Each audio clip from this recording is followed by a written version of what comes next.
नमस्कार, मी राहुल कुलकर्णी. एबीपी माझामध्ये जगभरातल्या सर्व प्रेक्षकांचं स्वागत आहे. श्री एकनाथ शिंदे यांनी महाराष्ट्र विधिमंडळामध्ये जवळपास 17-18 तासाहून अधिक काळ महाराष्ट्र विधिमंडळातल्या वेगवेगळ्या पक्षाच्या सदस्यांनी जे मराठा आरक्षणासंदर्भातलं आपलं मत आहे ते मत व्यक्त केलं आणि एक ठराव मांडला की महाराष्ट्र सरकार ह्या आरक्षणाच्या मुद्द्यावरती नेमकं काय करतं आहे, त्याबद्दल राज्य सरकारनं आपली भूमिका स्पष्ट करावी. आणि त्यावरती राज्य सरकारचे प्रतिनिधी म्हणून श्री एकनाथ शिंदे यांनी आपलं मत ठेवलं.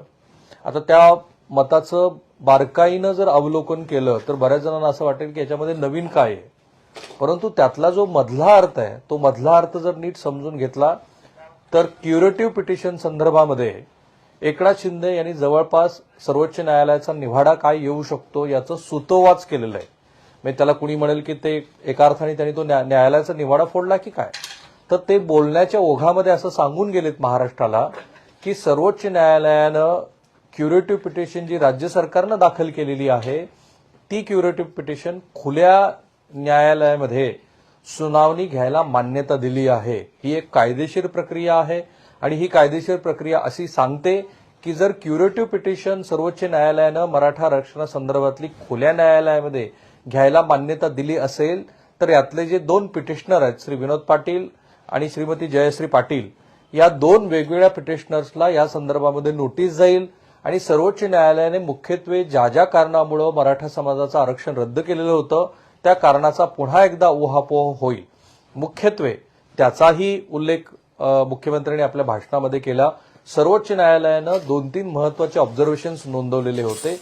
एक अशी परिस्थिती की जी एक्स्ट्रॉर्डनरी परिस्थिती आहे, तर ती एक्स्ट्रॉर्डनरी परिस्थिती अधिक सर्वोच्च न्यायालयाने मराठा समाजाच्या आरक्षणाला फेटाळत असताना मराठा समाजातल्या उमेदवाराला नोकरीमध्ये किती स्थान मिळालेलं आहे याबद्दल एक तपशील निवाड्यामध्ये दिले. आणि ते तपशील असे होते की खुल्या प्रवर्गातली जी 48% जागा आहेत, कारण महाराष्ट्रात 52% आरक्षण आहे, 48% खुल्या प्रवर्गातल्या ज्या जागा आहेत त्या जागामध्ये मराठा समाजाचं प्रतिनिधित्व किती आहे असं जेव्हा बघितलं गेलं तेव्हा ते जवळपास 33% आहे असं लक्षात आलं.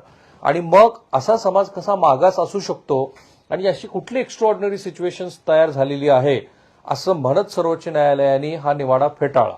माननीय मुख्यमंत्री हे बोलत असताना ह्याबद्दलच बोलत होते की सर्वोच्च न्यायालयाने जर ही खुल्या प्रवर्गामध्ये सुनावणी घ्यायला मान्यता दिली तर लगोलग ही एक्स्ट्रॉर्डनरी सिच्युएशन कशी आहे हे सिद्ध करण्यासाठी राज्य सरकार तयार आहे.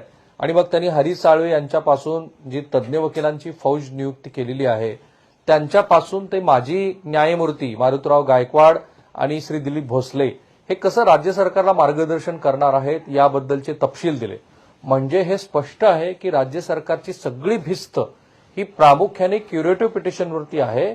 आणि राज्य सरकारचा आत्ताचा जो रिप्लाय आहे तो पाहता सर्वोच्च न्यायालयाने जवळपास ती क्युरेटिव्ह पिटिशन स्वीकारलेली आहे असं कुठेतरी सर्वोच्च न्यायालयातल्या या घडामोडीकडे सरकार सुतोवाच करत आहे. याचा अर्थ काय, तर एका मर्यादित वेळेमध्ये आणि मुख्यमंत्र्यांनी सांगितलं त्याप्रमाणे 1-1.25 महिन्यामध्ये महाराष्ट्र सरकार मराठा समाज हा कसा मागास आहे, जी एक्स्ट्रॉर्डनरी सिच्युएशन आहे, ते एक्स्ट्रॉर्डनरी अपवादात्मक परिस्थिती, त्या अपवादात्मक परिस्थितीवरती जो अहवाल त्यांना घेणं अपेक्षित आहे तो अहवाल घेईल.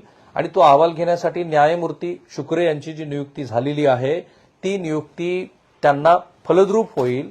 1 महिन्याच्या आत जो टर्म्स ऑफ रेफरन्स आहे तो रेफरन्स घेऊन जी प्रश्नावली आहे ती घेऊन महाराष्ट्र सरकार मराठा समाजाचा मागासलेपण सिद्ध करणारी गोष्ट करेल.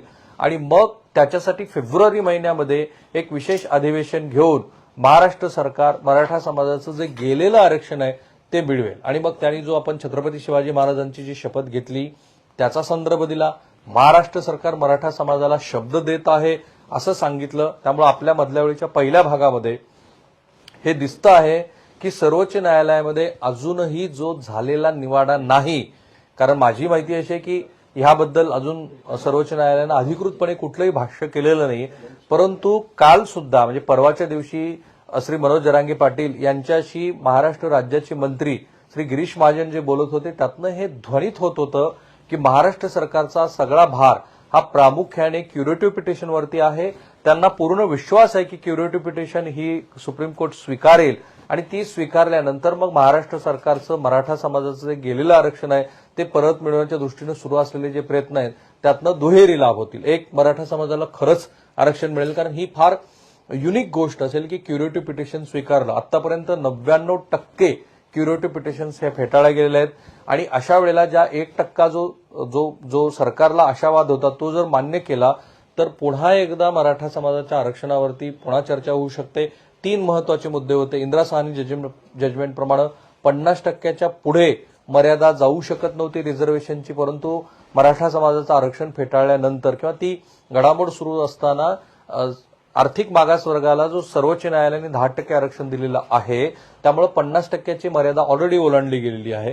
दुसरा मुद्दा होता की राज्य सरकारांना आरक्षण देण्याचा अधिकार आहे का, तर 102वी घटना दुरुस्ती आणि 105वी दुरुस्ती या घटना दुरुस्तीनं केंद्र सरकारनं हे स्पष्ट केलेलं आहे की राज्य सरकारांनाच कोणता समाज मागास आहे हे ठरवण्याचा अधिकार आहे. आणि म्हणजे या 2 गोष्टी स्पष्ट झाल्यानंतर मराठा समाज हा मागास आहे की नाही हा तिसरा मुद्दा होता. तर सन्माननीय निवृत्त न्यायाधीश मारुतीराव गायकवाड यांनी हे ऑलरेडी सांगितलेलं आहे की मराठा समाज हा मागास आहे. ते हायकोर्टाने मान्य केलेलं आहे. फक्त सुप्रीम कोर्टामध्ये 2 वेळेला हा निवाडा राज्य सरकारच्या विरोधात गेला. त्यामुळे दुसरा जो भाग होता की मराठा समाजाला खरंच आरक्षण मिळेल का, तर तो दुसरा भाग सुद्धा राज्य सरकारच्या आजच्या रिप्लायमधनं स्पष्ट होतोय. पण त्याचा तिसरा भाग श्री मनोज जरांगे यांचं जे मत आहे, मनोज जरांगे यांचं असं म्हणणं आहे की मराठा समाजाला 50%च्या वर जर आरक्षण दिलं तर ते टिकणार नाही. त्यामुळे मनोज जरांगे हे मुख्यमंत्र्यांच्या भाषणावरती रिप्लाय देत असताना असं म्हणाले की आमचा मुख्यमंत्र्यावरती विश्वास आहे, ते 50% खरं बोलतायत, कारण ब्लड रिलेशनशिपमध्ये ज्यांच्या कुणबी प्रमाणपत्र कुणबी मराठा, मराठा कुणबी अशी प्रमाणपत्र आढळून आलेली आहेत त्यांना आरक्षणाचा लाभ होईल असं जे मुख्यमंत्र्यांनी सांगितलंय नातेगोत्यामध्ये. तर याचा अर्थ असा की मनोज जरांगे यांनी जी अलीकडेच एक नवीन मागणी केलेली होती की ज्या मुलीच्या जन्मदाखल्याच्या वेळेला तिचं कुणबी असं प्रमाणपत्र आहे आणि ती विवाहित झालेली आहे तर तिच्या मुलांना सुद्धा अशा पद्धतीच्या आरक्षणाचा लाभ द्यावा. ती एका अर्थाने मुख्यमंत्र्यांनी ती मागणी मान्य केलेली आहे, परंतु सरसकट मराठा समाजाला आरक्षण द्यायला मुख्यमंत्र्यांचा स्पष्ट नकार आहे. ते बोलताना असं स्पष्टपणे सांगून गेलेले आहेत की मराठा समाजाला आम्ही टिकणारं आणि कायद्याच्या चौकटीत बसेल असंच आरक्षण देऊ, जी त्यांची सुरुवातीपासूनची भूमिका आहे. पण आधेमध्ये त्यांनी असे संकेत दिलेले होते की श्री मनोज जरांगे जसं म्हणतायत त्याप्रमाणे सरसकट कुणबी प्रमाणपत्र देऊन महाराष्ट्रातल्या मराठा समाजाला आरक्षणाचा लाभ होईल. तसं होणे नाही.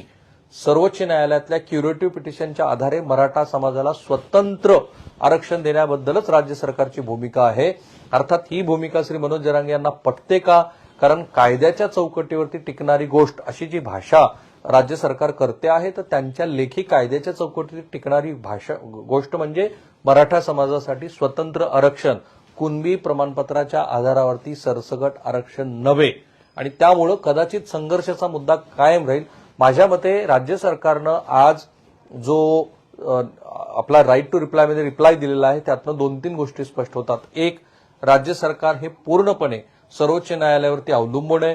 राज्य सरकारला हा विश्वास आहे किंवा त्यांना असे संकेत मिळालेले असावेत की क्युरेटिव्ह पिटिशन ही जवळपास सर्वोच्च न्यायालयाने स्वीकारलेली आहे. 3, राज्य सरकार क्युरेटिव्ह पिटिशन स्वीकारताच लगोलग 1-1.5 महिन्यामध्ये पुन्हा एकदा आरक्षणाच्या संदर्भातल्या ज्या त्रुटीची पूर्तता करणं बाकी आहे ते करेल. आणि 4, ह्या सगळ्या प्रक्रियेतनं आत्ता ज्यांना कुणबी मराठा प्रमाणपत्र मिळत आहेत त्याहून अधिक जे स्वतंत्र असं आरक्षण आहे ते कदाचित मराठा समाजाला मिळेल. आणि म्हणून मग ओबीसी समाजाच्या नेत्यांच्या मनामध्ये जो एक प्रकारचा किंवा फक्त तो नेत्यांच्याच मनामध्ये नाहीये तर ओबीसी समाजाच्या प्रत्येक छोट्या मोठ्या घटकांच्या मनामध्ये जो एक संशय कल्लोळ आहे की एकदा का मराठा समाज यात आला की मग सगळ्याचं आरक्षण जाणारच आहे, तर तो संशय कल्लोळ या निमित्ताने दूर व्हायला मदत होईल. अर्थात श्री मनोज जरांगे यांची भूमिका अधिक स्पष्ट होणं बाकी आहे, कारण ते असं म्हणाले की आम्ही याबद्दलची भूमिका ही 23 तारखेला स्पष्ट करू. आज पुन्हा मुख्यमंत्र्यांनी ते आरक्षण कसं उद्धव ठाकरे यांच्या काळामध्ये गेलं ते ध्वनित केलं. आमच्या सरकारचे मराठा समाज आणि ओबीसी समाजाला आर्थिकदृष्ट्या सुद्धा मदत करण्याची कशी भूमिका आहे ती सांगितली. ते सगळे तपशील तुम्ही बघितलेलेच असणार आहेत. मला एवढंच जाणवलं की सर्वोच्च न्यायालयामध्ये साधारणपणे काय होऊ शकतं याचा अंदाज सरकारला आलाय आणि त्या दृष्टीने सध्या सरकार विचार करतं आहे किंवा त्यांना तसे संकेत मिळालेले आहेत. आणि दुसरी गोष्ट, सरसकट कुणबी प्रमाणपत्र द्यायला ह्या सरकारची अजिबात अनुकूलता नाहीये, हेही त्यांनी स्पष्ट केलेलं आहे. थांबूया आपण इथे. मला माहिती आहे की लगोलग भाषण होताच अशा पद्धतीचा ज्या वेळेला आपण अर्थ काढतो तर तो अर्थ हा इन्स्टंट असतो, तो महाराष्ट्राला पुढची दिशा दाखवणारा असावा असा आमचा प्रयत्न असतो. तरी सुद्धा काही मुद्दे राहू शकतात. जर असे काही मुद्दे राहिले तसं तुम्हाला वाटत असेल तर या व्हिडिओच्या कमेंट बॉक्समध्ये तुम्ही ते मुद्दे सांगा. मी आणि एबीपी माझा सर्व सोशल मीडिया प्लॅटफॉर्मवरती आहोत. आम्हाला फॉलो करायला लागा आणि महत्त्वाचं म्हणजे तुमच्या काही सूचना असतील तर त्या जरूर कळवा. थांबूया आपण इथे.